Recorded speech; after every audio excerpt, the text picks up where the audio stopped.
What's going on, everybody? It's Nick Payne with Facemask Fantasy, and before I begin, just a quick announcement. The second version of my 2022 redraft draft plan is officially available. It's the second link in the description of this video, just a simple click and download. You can also find it on our website at facemaskpod.com. I have player breakdowns for 150 different players and positional strategy based on how your draft may unfold. This is a living draft plan that I'll continue to update throughout the preseason as camp battles unfold and injuries take place. Be sure to check back for updates as I help you build the optimal team for you to win your redraft leagues. And as we move into redraft for 2022, we'll profile some players and how we feel about them ahead of the season. If there's any one player you want us to profile, let us know in the comment section and we'll be sure to cover him. Up today, Commanders rookie running back Brian Robinson. Washington selected Robinson in the third round of the NFL draft, adding a bruising option to a backfield that also includes Antonio Gibson and J.D. McKissic. Gibson has been the 1A option the past couple of seasons, while McKissic has offered a change of pace pass-catching role. As we've moved through the preseason, though, it's Robinson who is making headlines, as he's earning first-team snaps in practice.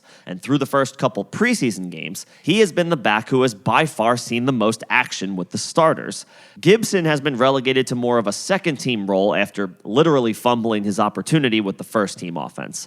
McKissic has not seen game action yet this preseason as he's battling a groin injury. Perhaps the most eye-opening moment was Washington's second preseason game against the Chiefs, when Robinson saw the team's first offensive snap, and Gibson was the one returning a kick on special teams. Maybe it's the coaching staff sending a message to Gibson, maybe it's a sign of things to come. If it's the latter, who is Brian Robinson, and should he be a late-round target in your 2022 redraft leagues? Robinson stands at 6'1", weighs about 225 pounds, and brings some physicality into the game plan. He comes from the powerhouse Alabama program, having spent his first 4 college seasons backing up players like Josh Jacobs, Damian Harris, and Najee Harris. In fact, he never received more than 100 carries in a season until 2021, when he finally got the opportunity to start for the Crimson Tide. And he took advantage, totaling 270 carries for 1,337 rushing yards and 14 touchdowns. He chipped in 35 catches for another 296 yards through the air,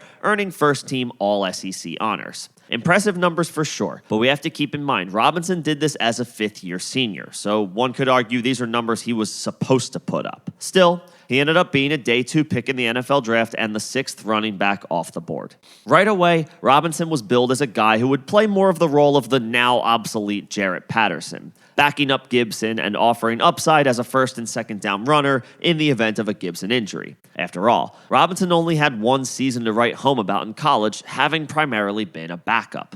But that narrative has shifted quickly with the training camp and preseason game developments. Perhaps it was short-sighted to assume Gibson would remain the number 1 option in the backfield, considering both he and Robinson are third-round picks, and therefore the team could view them as equals from a talent perspective. And drafters are certainly reacting, as you now have to spend an 11th-round pick on Robinson on Underdog Fantasy. He was probably nothing more than a third-round pick in Dynasty rookie drafts that took place earlier this summer, so kudos on the fast-rising stock of the Commanders' new running back if you selected him. But I just can't seem to quit Gibson. He averaged 4.7 yards per carry as a rookie and has caught 36 and 42 passes in his first 2 seasons, respectively. He battled shin injuries all year during 2021 and still finished as an RB1. Although, to be fair, he was an RB2 in fantasy points per game, which is probably a result of the shin injuries that surely slowed him down even though he played through them. Gibson's ADP is slipping into the 90s, and while Robinson is still about 50 picks cheaper, this is not a scenario where I'm abandoning a player I've remained optimistic on despite the negative vibes so far. I'm not off Robinson, but I'm buying the dip when it comes to Antonio Gibson. I am prepared to roll the dice that he is still the first option in the Commanders' backfield despite what we've seen in the preseason so far.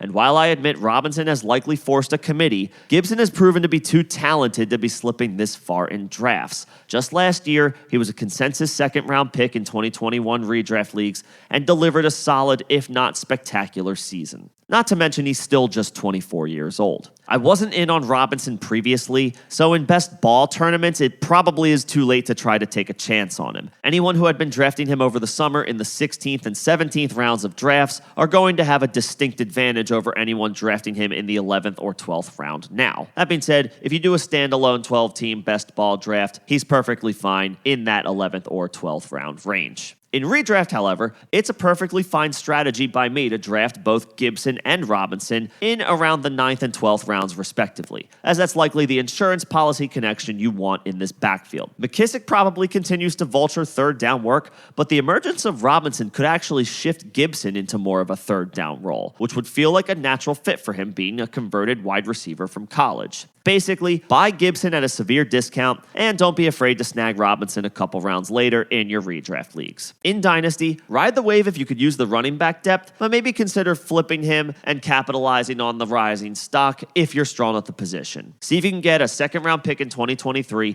plus a little extra from somebody who's buying the hype. While I'm not buying him in Dynasty just yet, I'm more than happy to take a shot on Robinson if he slips into the 11th or 12th round for some solid running back depth in my redraft league. That's a very quick potential outlook for Brian Robinson's 2022 rookie campaign. What do you guys think? Put any thoughts in the comment section you have below, and we can have a conversation about this. We also host live streams on our channel each Tuesday and Thursday, all off season long at 6 p.m. Eastern. Come hang out, come get any questions answered you may have, or feel free to bring up any general fantasy topics you wish to discuss. Till then, this is Nick with Facemask Fantasy. Don't forget to subscribe. Thanks for listening.